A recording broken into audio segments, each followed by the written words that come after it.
Hello and welcome to another video from fantasyfootballscout.co.uk. Today I'm joined by Neale to have a look at the latest team and injury news from this week's press conferences ahead of today's Game Week 8 deadline. Neale, welcome. How are you? I'm all right. Bit of a last minute panic on with it being a Friday night deadline, but otherwise quite well. Yes, it is, isn't it? So it's going to catch a few people out, not those Yep. that watch this.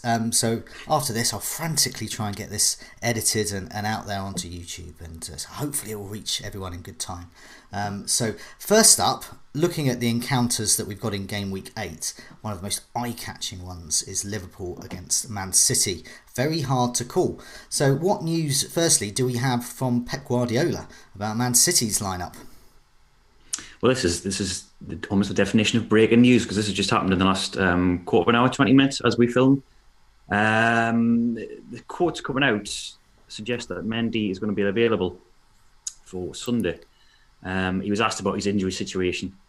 I know he didn't mention him by name at first. He said everybody's okay. Delph is not available. And Gundogan's got a little problem. I think it was his hamstring he came off with in midweek. And Kevin De Bruyne's training. But it sounds, certainly the interpretation is that Mendy is available for selection. Ooh. Doesn't mean he's going to play. With Sane being in the side the past couple of weeks, they traditionally don't play together. But yeah, he sounds like he's the flag's coming off him in FPL anyway. And as I mentioned there, De Bruyne back away before he was due. I think it was going to be certainly after the October international break, possibly even the November one originally. But he's back in training and in contention for Sunday as well. Well, that would be quite incredible if De Bruyne is back. That would, especially ahead of the international break, they could see the FPL market going crazy if he plays and does well. Then that is interesting around Delph not being around as well as Mendy possibly, because traditionally with Guardiola, when Mendy's not available, he goes for Delph and Sane down that flank. But with Delph out as well, he could be minded to play Mendy. There is a possibility, which could mean that Sane misses out. Is that too simplistic an interpretation? No, I think that's a reasonable doubt to have if you're a Sane owner. We saw in midweek that he trialled Aymeric Laporte there at left back, and he looked very, very ropey. Whether he'd trust Zinchenko at left back in a game of this magnitude as well, you doubt. And with Delph out, I mean, his options are really low outside of Mendy. So yeah, would he put that much attacking threat down the left flank away to Liverpool with Mendy and Sane? It's definitely something to think about if you're a Sane owner or thinking about getting him in. And also from a Liverpool perspective, so if I've got my left and the right way round, if on that left side, those players we've been mentioning talk about attacking them down that side, on the Liverpool right will be Salah. So Exactly. it's quite important to see who's there. So if Mendy is there, then he's not as defensively minded as Delph. That could be good news for Salah owners. But similarly, if he goes for Zinchenko there as well, that's presumably even better news. Is that something that fantasy managers should consider as well? It's definitely playing on my mind because I'm a Salah owner.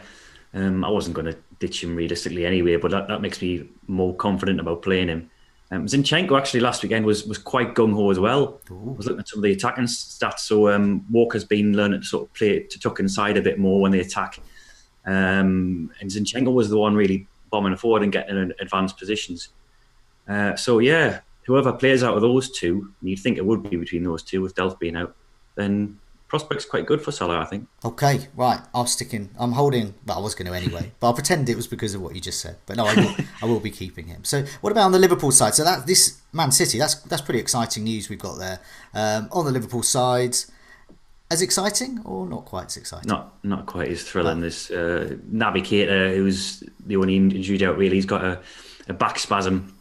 They're not 100% sure of his availability yet. They're going to check on him today and tomorrow. It's not serious.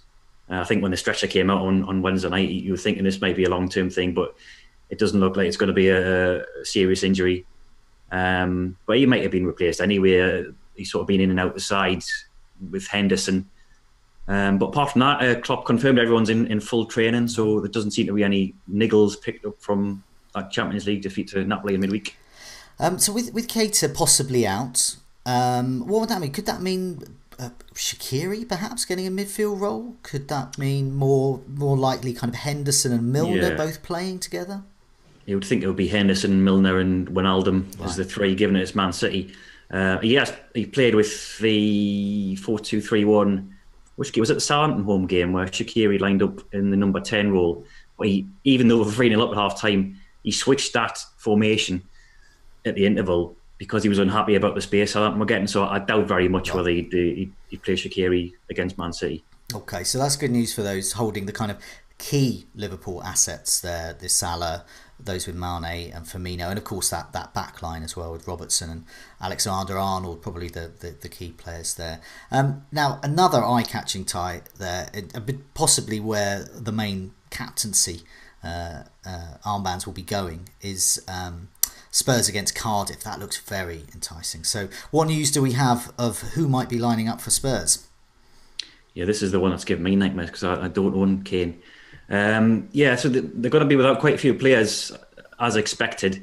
There was an update from the club in, I think, Tuesday, Wednesday before the Champions League game, saying that Ali, Aurier, Dembele, Eriksen and Vertonghen were all going to miss both the Champions League game and Game Week 8. That's still the case. All 5 of those players are out. Vaughan was back in the squad, but that won't affect many people. So yeah, it looks like Kane's supply line is going to be Lamela, Moura and Son for the Cardiff game. And Trippier as well, you would imagine. Trippier, yeah. Don't forget him. Aurier ruled out, so that's less competition for him. We speculated last weekend, didn't we, about Walker Peters possibly getting a chance at right back, but the international break's coming up. Would he really have anything to gain by doing that? Yeah, he'd be more confident about a Trippier display this week, even though he was pretty poor in midweek against, admittedly, a better calibre of opposition in Barcelona. Yeah, I mean, obviously Barcelona are an amazing side, and Cardiff, to be fair to them, are arguably the worst side in Europe. I set that up beautifully, didn't I? So thanks for that. Even though momentarily I thought I had Napoli in my head, because of course that was Liverpool playing them. So this is big news for Spurs. They're going to lose a lot of their midfield threat there, especially with Eriksen, Ali out. Looks a bit better for Trippier there. So Kane should get a lot of service there. And this looks great for more owners as well, because people are starting getting a bit trigger happy with him. Got him in for those just after his points, and he hasn't really done much since. But Son, who Andy on this week's Scoutcast was tipping as a key differential this week, perhaps this could be a Son day. Looking elsewhere at the other fixtures, what else have we got here? I mean, any other kind of key injury news from any of these other teams that we haven't mentioned? There's not much going on this week. Arsenal played Karabag in the Europa League last night, and Emery was interviewed after the game about Aubameyang and Aaron Ramsey, who weren't involved. Now, Aaron Ramsey's wife or partner is pregnant, so that was why he wasn't involved. Aubameyang's ill. Now, we don't know the severity of it. They're going to assess them over the coming days. With it being an illness, you think he's got a good chance of featuring. But Alex Iwobi put in quite a good display last night, and he could benefit from Aubameyang being out because he was playing on the left wing. So that's something to monitor over the coming days. We've only got till 7 o'clock tonight to make a decision on that. So, Mkhitaryan missed out in the game midweek when he usually would play those European games, but obviously for personal and political reasons, he didn't feature in that tie. Is there a chance that he could actually get a Premier League recall here? He could do, yeah. Having read the reports and seen the highlights from last night, I wonder if Iwobi's actually overtaken him in terms of the pecking order in midfield. Certainly based on his performance yesterday and the fact that he got substituted midway through the second half of Iwobi, maybe with an eye on Sunday's game, keeping him rested. Again, that's just speculation on my part, but No, this is good. This is an early sign because obviously Aubameyang and Lacazette, and to a lesser extent Özil, probably the main attractions there for fantasy managers. But this, because Fulham, I mean, talk about being fair to Cardiff. Let's be fair to Fulham. Their defence is pretty atrocious as well. Yeah.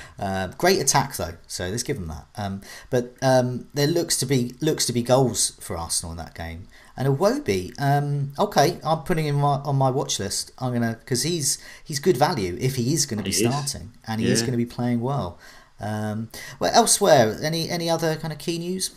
Yeah, I'll just whiz through the notes I've got made here. Jesse Lingard's out for Man United. He's gonna be missing along with Herrera and Rojo. Chelsea, you've probably seen last night, all of their injury doubts came back. So Pedro came back. He may be in contention for the weekend. You'd still probably expect Willian to start. The old tormentor in chief, Gerard Deulofeu, is back for Watford. He's in contention to play. He probably won't start. They've had a settled team all season. The Trollmeister General himself. One haul and then nothing for the rest of the season. Yeah, I mean, they've got problems at right back as well. Watford, Yamat's already out. And Navarro's now a major doubt as well. So they could have Kiko Firmino playing there, or Gracia talked about Cathcart or Mariappa moving across.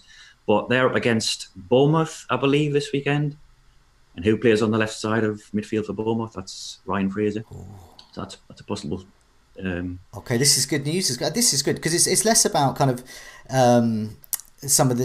It's more about the team that they're playing. Yeah, that is the interest there. So it's weakened side there. Who's that going to impress? So, for example, with that Man City lineup as well, Salah could benefit from those changes at the back there. And yeah, as you said, this could be good news for Fraser. I've seen him on a few benches this week, so perhaps people might want to reconsider that. Yeah, there's one or two things if you want me to clear up quickly. Again, this won't affect very many people. Tarkowski, who's actually got quite high ownership, I think he's close to 10%. He got injured last weekend, and they've got a good fixture coming up at home to Huddersfield, so his owners will be concerned. He's back on the training pitch and in contention. The fact that he's named in the England squad suggests he's got a good chance of featuring against Huddersfield. Apart from that, a couple of injuries for Fulham.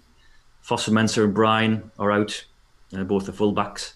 So that might mean a move back to left-back for Sessegnon, who's still widely owned, but probably quite in a lot of ghost teams. What an awful fantasy pick he's been. Yeah. I did think that when I first saw him, just because he looked overpriced for a player new to the Premier League anyway. But I didn't quite expect him to be quite so poor from a fantasy point of view.